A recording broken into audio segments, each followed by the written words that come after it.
Hello everyone.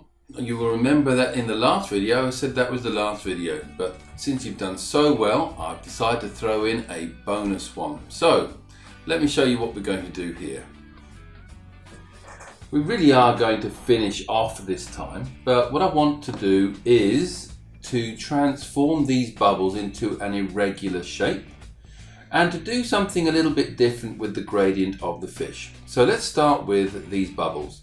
So I'm going to select the biggest bubble, and you may well have it on selection. Just make sure you go to the free transform tool.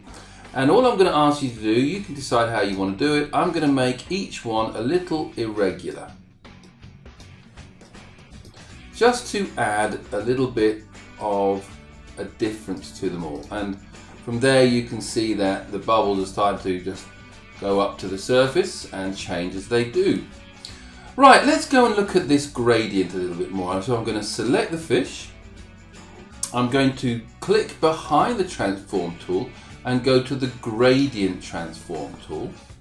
And then I'm going to go up to where it says radial gradient, because that's what this is, and change it now to, sorry, it was on linear gradient, that's the one you've got, but I want to go and change it to radial gradient. Okay, so let's see what happens here.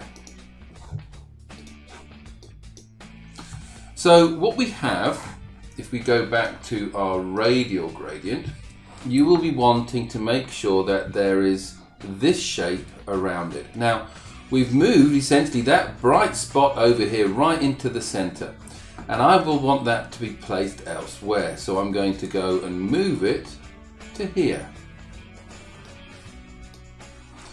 And we can do lots of different things. We can collapse, well, we can change the shape if we want of the gradient.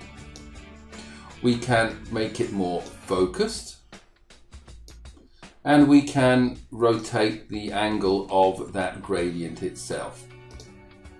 So go and have a play with that, the free transform tool and the gradient transform tool, and turn this gradient, which was linear, into radial. Okay, that really is it. Thank you for going through chapter 3, and I will look forward to seeing you in chapter 4. Bye-bye.